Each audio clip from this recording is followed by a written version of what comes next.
어느 한 마을에 극심한 가뭄이 들었다고 합니다. 극심한 가뭄이 들었다고 합니다. 어떻게 해야 할까요? 기도해야죠.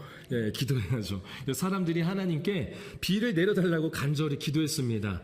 마을의 목사님은 믿음을 가지세요.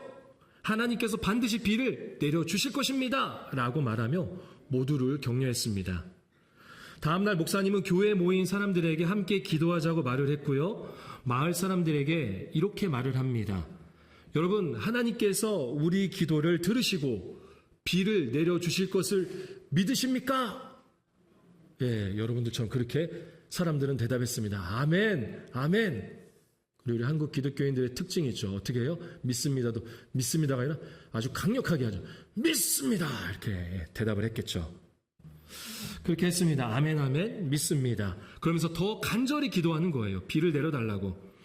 또 다음 날도 모여서 기도를 하려고 하는데 우산을 챙겨온 어린아이 한 명이 엄마에게 이렇게 말합니다.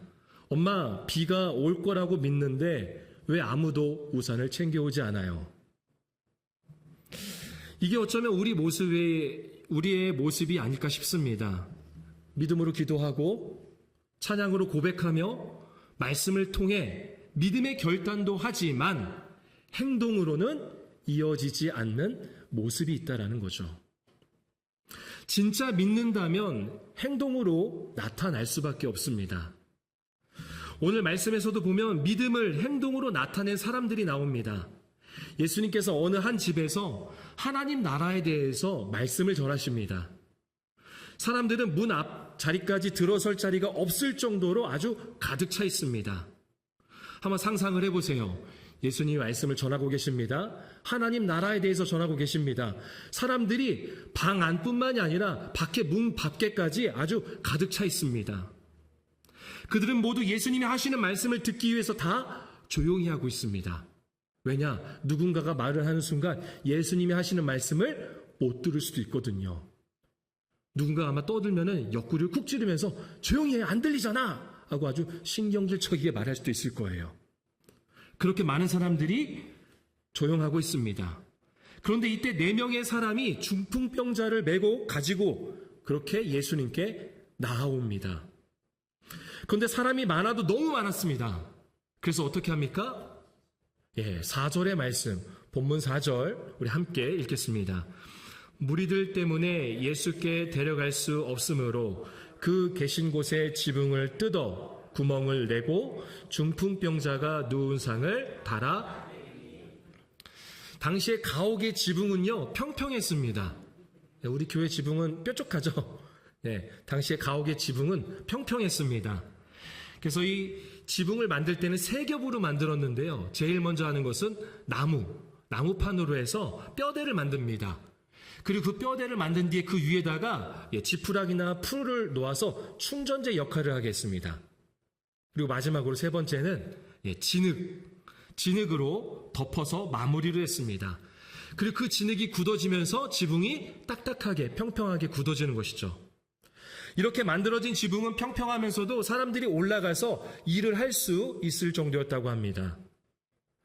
그런데 예수님께 나아갈 수 없게 된 4명의 사람들은 지붕 위로 올라가서 예수님이 어느 정도의 위치에 계신지를 먼저 파악했습니다. 아마 예수님이 하시는 말씀을 듣고 요 정도 미친 것 같아 라고 했겠죠. 그리고 나서 지붕을 뚫고 구멍을 내서 예수님의 앞에 중풍병자가 누운 상을 달아 내렸습니다. 아까 영상과는 조금 다를 수 있어요, 분위기가. 여러분, 한번 생각해 보세요. 지붕을 뚫어서 구멍을 내면 어떨까요? 혹시 집안에 리모델링 공사 해보신 적 있으신가요? 벽을 뚫어보신 적 있나요? 최근에 에어컨 공사하면서 막 벽을 뚫고 했는데요. 먼지가 자욱합니다. 먼지가 자욱해요. 진흙으로 만든 지붕이잖아요. 그 지붕을 뜯었다고 생각해 보세요. 그럼 그 방 안의 흙먼지가 아주 자욱합니다. 자욱해요. 어쩌면 충분히 불쾌감을 표현할 수 있는 상황입니다. 당신들 때문에 흙먼지가 난리잖아. 그렇게 간절했으면 일찍 왔어야지. 내가 얼마나 일찍 온 줄 알아? 일찍 왔어야지. 아니, 너네들이 이거 지붕 보상할 거야? 라고 말할 수도 있겠죠. 아니면 아휴 저렇게까지 꼭 해야 하나, 이렇게 꼭 피해를 주면서까지 분위기 깨면서까지 해야 돼? 라고 하는 생각이 우리 안에 충분히 들 수도 있습니다. 한번 이어서 5절 말씀도 같이 한번 읽어보겠습니다. 5절입니다. 예수께서 그들의 믿음을 보시고 중풍병자에게 이르시되 작은 자야 내 죄사함을 받았느니라 하시니, 예수님은 떨어지는 흙먼지를 보시는 게 아니라, 말씀을 전하시는데 흐름을 깨는 무리로 보시는 게 아니라 그들의 믿음을 보셨습니다. 사람들은 부서진 지붕을 보고 환자를 내리는 사람들을 보고 또는 환자를 보고 그 사람의 병을 보기도 했을 겁니다. 기껏해야 예수님이 병을 고쳐주실지 그 여부에만 관심을 둘 수도 있었을 겁니다. 그런데 예수님은 무엇을 보셔요? 그들의 믿음을 보셨다라는 겁니다. 여러분, 그들의 믿음은 무엇일까요? 그들의 믿음은 어떠한 믿음일까요? 그렇죠. 치유하는 믿음입니다. 예수님은 이 중풍병자를 치유하실 수 있는 분이야 라는 확신, 그 확신을 통하여서 지붕을 뚫고 구멍을 내서라도 예수님께 나아가야 한다는 간절한 행동, 이것이 바로 믿음입니다. 확신, 그리고 나서 그것을 행동으로 보이는 것이죠. 이것이 바로 그들의 믿음이었습니다. 예수님은 이러한 행동하는 믿음을 보셨던 겁니다. 야고보도 믿음에 대해서 말하는데요. 야고보서 2장 26절 말씀, 야고보서 2장 26절 말씀 우리 함께 읽겠습니다. 영혼 없는 몸이 죽은 것 같이 행함이 없는 믿음은 뭐라고요? 죽은 것이라는 겁니다. 가짜라는 거예요. 그럼 진짜 믿음은, 살아있는 믿음은 무엇일까요? 바로 행함이 있는 믿음이겠죠. 행함이 있는 믿음. 물론 행함으로 우리가 구원을 받는 것은 아닙니다. 우리는 믿음으로 구원받습니다. 그런데 그 구원받은 믿음은 우리가 행동하게 합니다. 가만히 두질 않아요. 우리가 구원받은 믿음이 있다면 그 믿음은 우리를 행동하게 만듭니다. 구원받았는데 변화된 행동이 없다면 우리는 우리의 믿음을 점검해 볼 필요가 있어요. 우리의 믿음을 의심해 볼 필요가 있습니다. 요즘 유명한 찬양팀 중에 피아 워십이라는 찬양팀이 있습니다. 피아 워십. 아마 유튜브로 찬양을 보시거나 들으시는 분들은 아실 겁니다. 피아 워십. 이 피아라는 말이요, FIA의 줄임말이거든요. 줄여서 FIA라고 하는데요. 이 FIA는 뭐냐면 Faith in Action 해가지고 행동하는 믿음이란 뜻입니다. 행동하는 믿음. 그래서 이 피아 워십 찬양팀은요, 신앙의 말뿐인 고백을 넘어 실제 삶과 사역에서 실천하는 믿음을 모토로 삼고 사역하고 있습니다. 다시 한번 말씀드릴게요. 신앙의 말뿐인 고백을 넘어 실제 삶과 사역에서 실천하는 믿음, 행동하는 믿음이라는 것이죠. 여러분, 예수를 그리스도로 믿는다면 행동하셔야 합니다. 아니, 행동할 수밖에 없습니다. 사람은 누구나 믿는 대로 행동합니다. 그것이 경험이나 어떠한 매체를 통해 전달된 지식이라 할지라도요, 그대로 우리는 믿는 대로 행동합니다. 이 중에 아마 그러신 분이 있을 수도 있어요. 무릎이 시리네 하면 어때요? 비가 오려나 봐. 허리가 쑤시네, 비가 오려나 봐 하면서 우산을 챙겨 가시는 분들 있죠. 자신의 경험을 믿는 거죠. 자신의 경험을 신뢰하는 거예요. 집에서 나오기 전에 뉴스를 봅니다. 뉴스 1부에 보니까 오늘 비가 온대요. 그럼 어떻게 해요? 우산을 챙깁니다. 무엇을 믿는 거예요? 지식을 믿는 거예요. 매체가 전달한 정보나 지식을 신뢰하고 믿는 겁니다. 그래서 우산을 챙기는 거죠. 신뢰하니까, 믿으니까. 여러분, 우리가 예수 그리스도를 믿는다면 우리는 믿는 대로 행동해야 합니다. 그렇게 실천해야 합니다. 신앙의 말뿐인 고백을 넘어 실제 삶에서, 가정과 학교에서, 그리고 직장에서, 때로는 혼자 있는 차 안에서도 믿음대로 행동할 수 있어야 합니다. 그것이 주님이 보시는 믿음입니다. 우리가 5절을 통해 또 하나 살펴볼 주제가 있는데요. 우리 다시 한번 5절 말씀 다시 한번 읽어보겠습니다. 함께 읽겠습니다. 예수께서 그들의 믿음을 보시고 중풍병자에게 이르시되 작은 자야 내 죄사함을 받았느니라 하시니 아멘. 예수님은 무엇을 보셨죠? 어떤 믿음이요? 누구의 믿음? 그들의 믿음입니다. 그들의 믿음. 여기서 그들은 누굴까요? 친구들, 4명. 4명일까요? 중풍병자일 수도 있지 않을까요? 중풍병자도 동의해서 나 좀 업어다줘. 그분이라면 하실 수 있을 거야. 날 치유하실 수 있을 거야. 라고 고백할 수도 있잖아요. 그래서 정확히는 모릅니다. 그들이 누군지는 정확히 몰라요. 그 넷인지 아니면 중풍병자까지 총 5인지 아니면은 그들이 그렇게 함에도 불구하고 이해하고 배려했던 그 주변의 사람들까지인지는 모르겠습니다.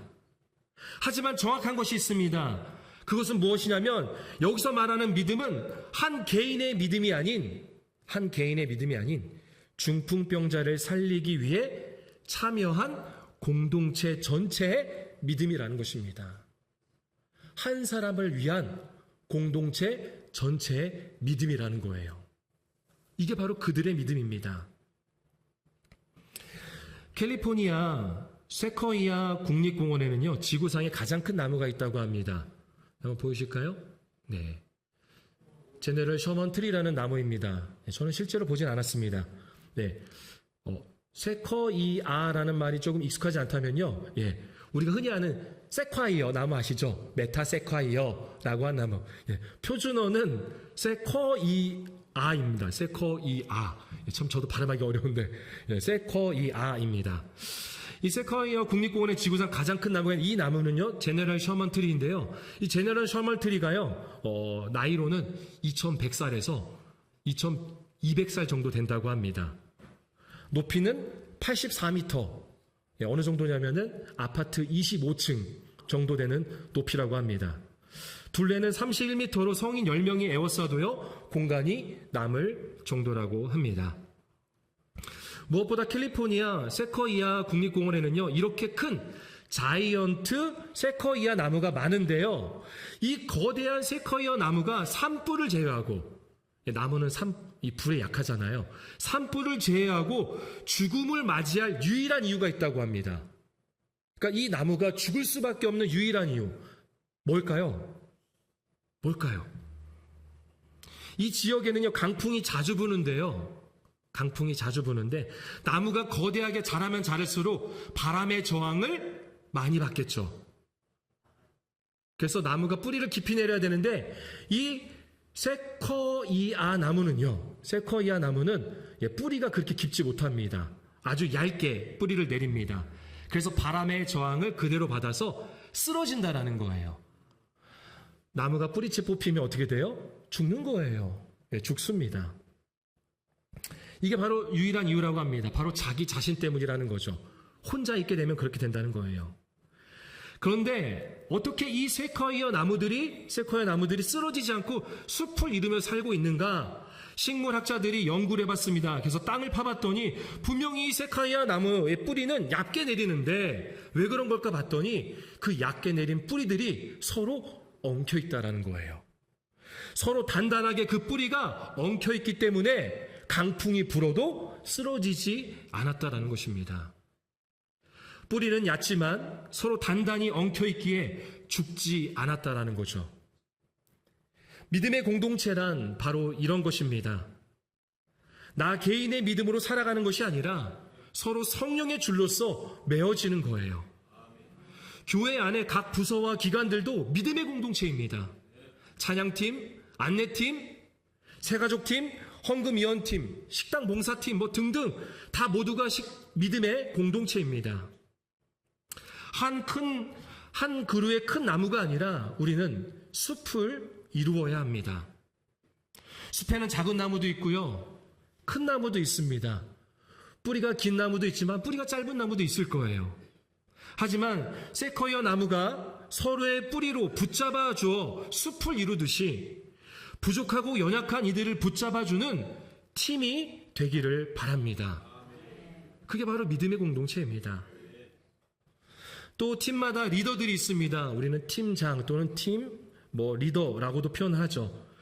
그들은 믿음의 공동체 안에서 리더는요, 팀장은 내 생각과 경험을 관철시키거나 내가 원하는 대로 결정을 하는 사람이 아닙니다.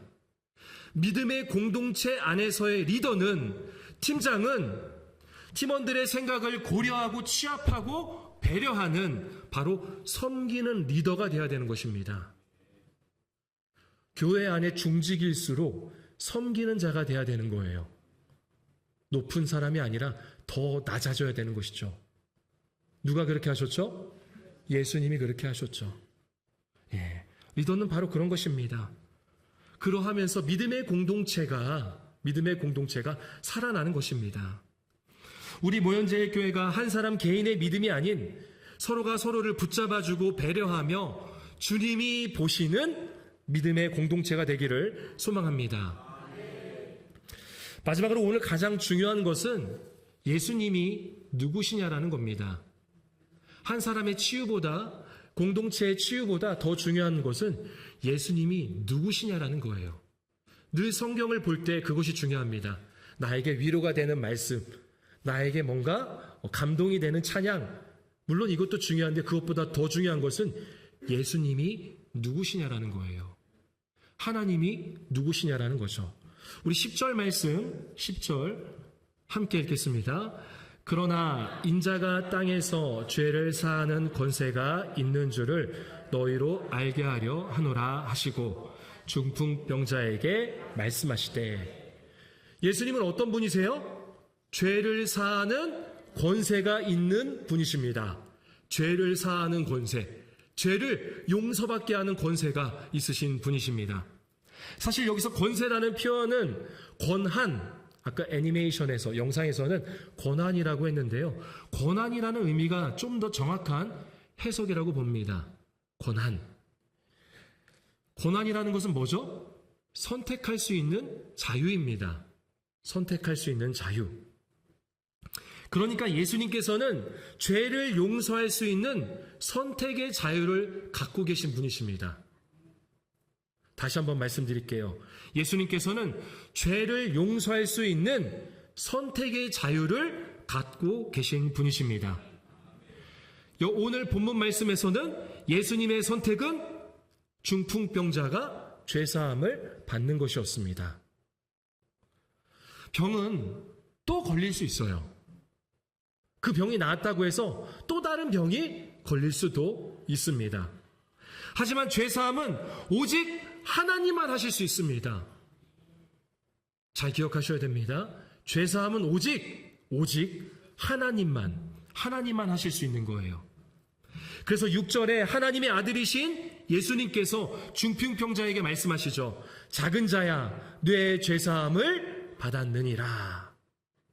여기서 작은 자는요, 좀 부족한 자, 좀 덜 떨어진 사람, 아니면 연약한 사람, 이러한 의미가 아닙니다. 여기서 작은 자야 이런 표현은요, 다른 데서 찾아볼 수가 없어요.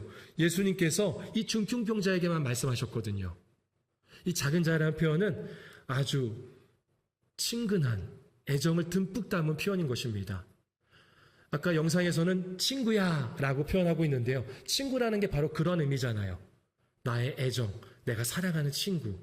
그런 것처럼 작은 자야, 이 말은요, 아까 우리 불렀던 찬양 있죠? 기억나시는지 모르겠어요.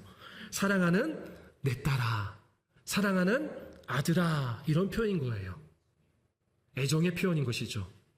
특별한 애정의 표현입니다. 그래서 이 작은 자야 라는 것은 사랑하는 아이야, 하나님으로부터 너의 죄가 용서받았다 라고 예수님이 선포하십니다. 그리고 11절과 12절에서 예수님께서 또 뭐라고 말씀하시는지, 또 어떠한 결과가 나타나는지 함께 11절과 12절 두 절 함께 읽겠습니다. 내가 내게 이르노니 일어나 내 상을 가지고 집으로 가라 하시니 그가 일어나 곧 상을 가지고 모든 사람 앞에서 나가거늘 그들이 다 놀라 하나님께 영광을 돌리며 이르되 우리가 이런 일을 도무지 보지 못하였다 하더라. 여러분, 중풍병자가 치유를 받았습니다. 치유를 받았어요. 중풍병자의 원어적 의미는요, 아무것도 할 수 없다예요. 아무것도 할 수 없다. 무기력하다라는 거죠. 그러니까 중풍병자는 아무것도 할 수 없는 사람, 무기력한 사람을 말합니다. 그런 그가 그 자리에서 일어나서 자신의 무력함의 상징이었던 그 상을 들고 나갑니다. 더 이상 무력한 자가 아니란 거예요. 더 이상 아무것도 할 수 없는 사람이 아니라는 겁니다. 그러자 사람들이 놀라서 하나님께 영광을 돌립니다.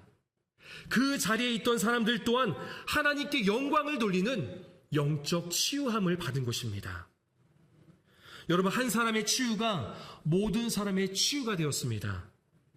예수님은 치유의 권한을 갖고 계신 분이십니다. 그리고 예수님은 죄사함의 권한을 갖고 계신 분이십니다. 그런데 예수님은 죄의 값을 대신 갚으시는 길을 택하셨습니다. 당신 한 사람의 죽음으로 모든 사람의 생명을 이루시는 선택을 하셨습니다. 십자가에서 흘리신 피가 바로 이것을 말합니다. 우리 마지막으로 히브리서 9장 12절 말씀, 히브리서 9장 12절 말씀을 함께 읽겠습니다. 염소와 송아지의 피로 하지 아니하고 오직 자기의 피로 영원한 속죄를 이루사 단번에 성소에. 아멘. 예수님은 중풍병자와 같은 우리들을 위해 권한을 행사하셨습니다. 작은 자들을 위해 하신 선택은 십자가에서 피 흘림으로 영원한 속죄, 영원히 죄가 사하여지는, 영원히 죄를 용서받는 복을 누리게 하셨습니다. 예수님은 선택의 자유가 있으신 분이십니다. 충분히 그러지 않으셔도 되셨습니다. 하지만 우리 한 사람 한 사람을 작은 자라 부르시며 우리를 향한 사랑으로 십자가에서 언약을 이루셨습니다. 그렇게 우리의 죄가 영원히 용서받은 것입니다. 물론 우리는 아직 연약합니다. 또 죄를 범합니다. 예수님은 우리를 선택하셨지만 우리는 예수님을 선택하지 않을 때가 너무나도 많습니다. 그럼에도 우리를 작은 자라 사랑으로 부르시는, 우리의 죄를 영원히 용서하신 그 예수님을 기억하면서 다시 예수님께로 나아오는 믿음을 행하시길 바랍니다. 그 주님의 품에 우리가 늘 함께하는 그러한 믿음의 공동체가 되기를 소망합니다. 말씀을 정리합니다. 우리가 믿는다면 우리가 믿는 대로 행동할 수밖에 없습니다. 주님이 주시는 믿음을 통하여서 입술의 고백으로 끝나는 것이 아니라, 믿음과 삶이 분리되는 것이 아니라, 삶 속에서, 가정에서나 직장에서나 학교에서나 모든 순간마다 그 믿음이 행함으로 이어지기를 소망합니다. 우리의 믿음은 얕게 뿌리 내린 세쿼이아 나무와 같습니다. 그러나 그 뿌리가 서로 엉켜서, 서로 붙잡아줘서 어떠한 강풍에도 넘어지지 않고 울창한 숲을 이루듯이 우리가 서로를 붙잡아주고 배려하고 섬길 때 주님이 보시는 믿음의 공동체가 될 줄로 믿습니다. 주님은 나를 위해서 십자가를 선택하셨습니다. 나를 사랑 가득 담아서 작은 자야 라고 부르시며 나를 위해 십자가에서 피 흘리심으로 영원한 속죄, 우리의 죄를 영원히 용서받게 하셨습니다. 이제 나는 믿음으로 어떠한 선택을 해야 할까요? 삶은 선택의 연속이라는 말이 있습니다. 수많은 선택이 있습니다. 그 수많은 선택 속에서 나를 위해 선택하신 예수님만 나도 선택하는 삶을 살아가기를 소망합니다.